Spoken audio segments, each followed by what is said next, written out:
Assalamualaikum warahmatullahi wabarakatuh. Perkenalkan, nama saya Amira Salwa, bisa dipanggil Salwa. Pada kesempatan kali ini, destinasi tur kita yaitu di Candi Cangkuang. Saya akan bercerita sedikit tentang candi tersebut.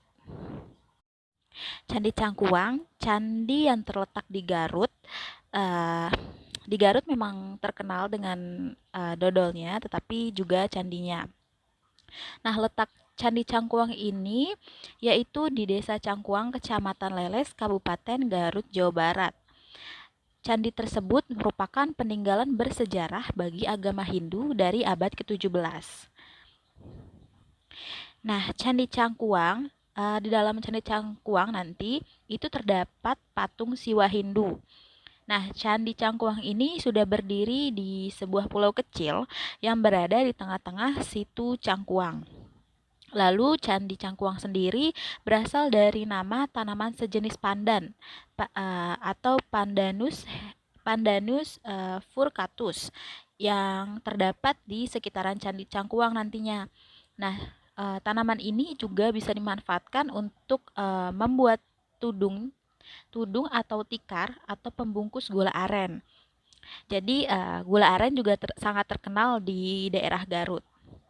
Nah, asal-muasal Candi Cangkuang ini pertama kali terdengar oleh Voderman, salah satu warga Belanda yang kala itu menetap di Garut. Lalu beliau menuliskan penelitiannya di dalam buku Notulen Bataviac Genoschap dan diterbitkan pada tahun 1983 yang menyatakan bahwa di desa Cangkuang ini terdapat peninggalan patung Dewa Siwa dan makam Mbah Dalem Arif Muhammad yang merupakan tokoh penyebaran agama Islam di daerah tersebut.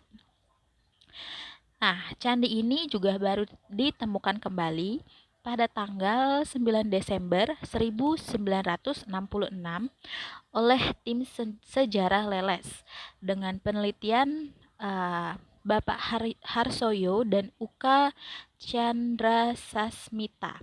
Nah, setelah ditemukan, candi ini mulai dilakukan penelitian pada tahun 1966 dan pemugaran Candi Cangkuang sendiri dilakukan pada tahun 1974.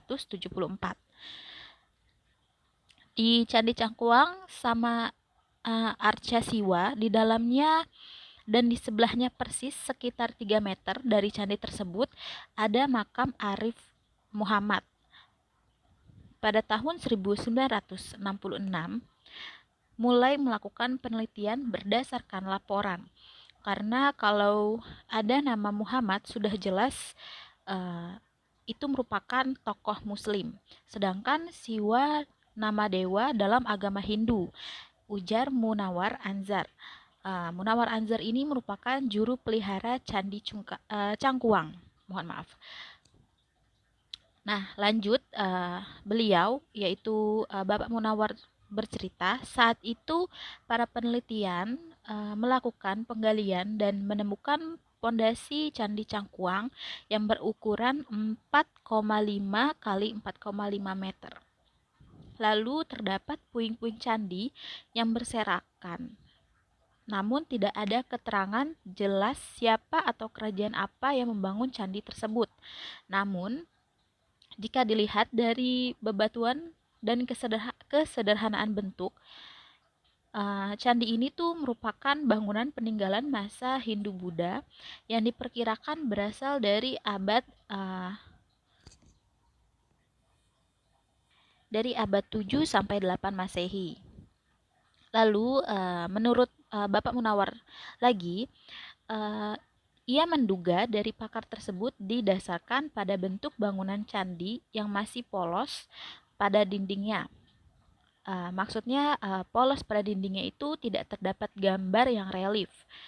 Nah, memiliki kemiripan dengan bangunan candi di Gedong Songo. Candi Gedong Songo ini tuh berada di dataran tinggi Dieng di Jawa Tengah. Selain itu juga ditemukan arca Siwa di reruntuhan Candi Cangkuang. Namun nyatanya hanya 40% puing candi yang terkumpul. Akhirnya candi tetap dilanjutkan dengan pemugaran.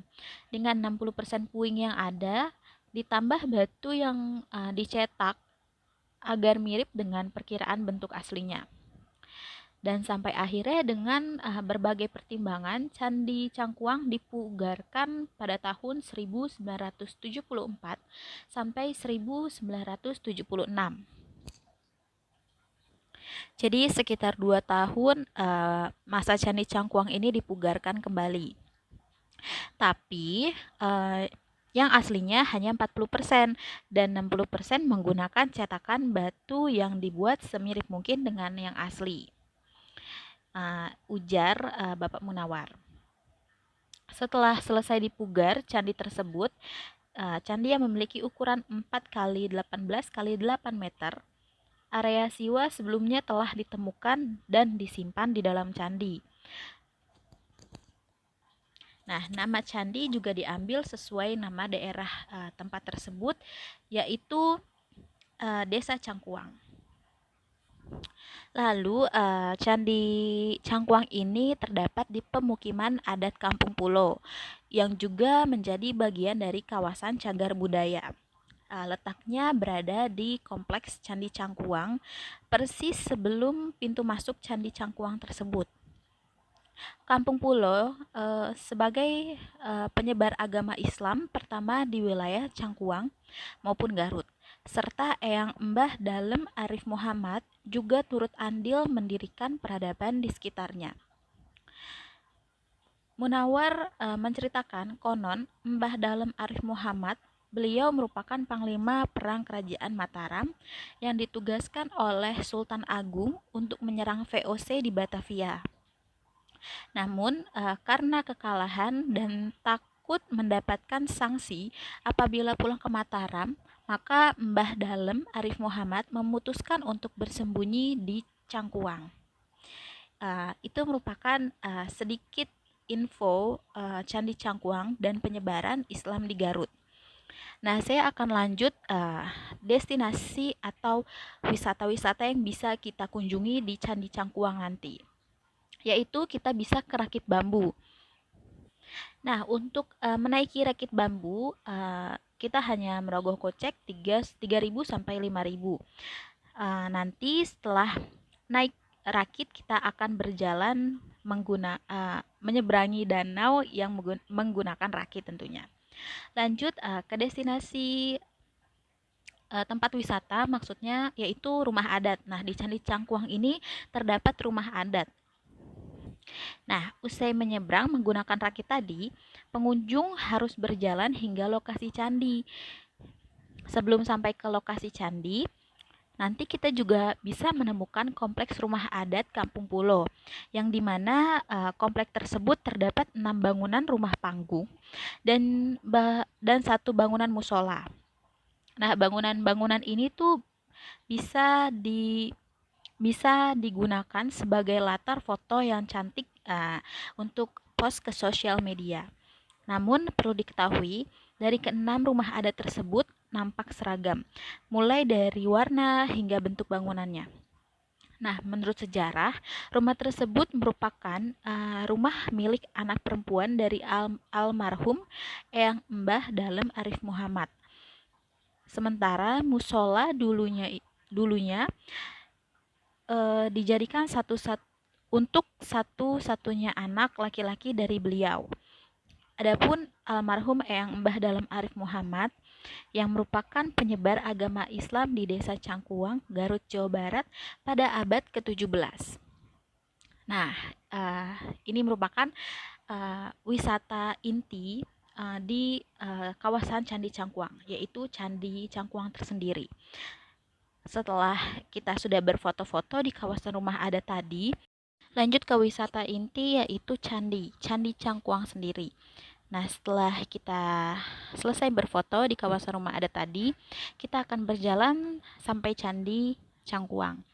Di sana hanya terdapat satu candi yang berukuran 4,5 x 4 meter persegi dengan tinggi 8,5 meter.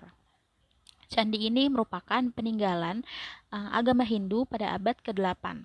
Nah, candi yang terbuat dari bebatuan kala itu dikhususkan untuk sembayang dan juga peristirahatan yang di dalamnya terdapat patung Dewa Siwa.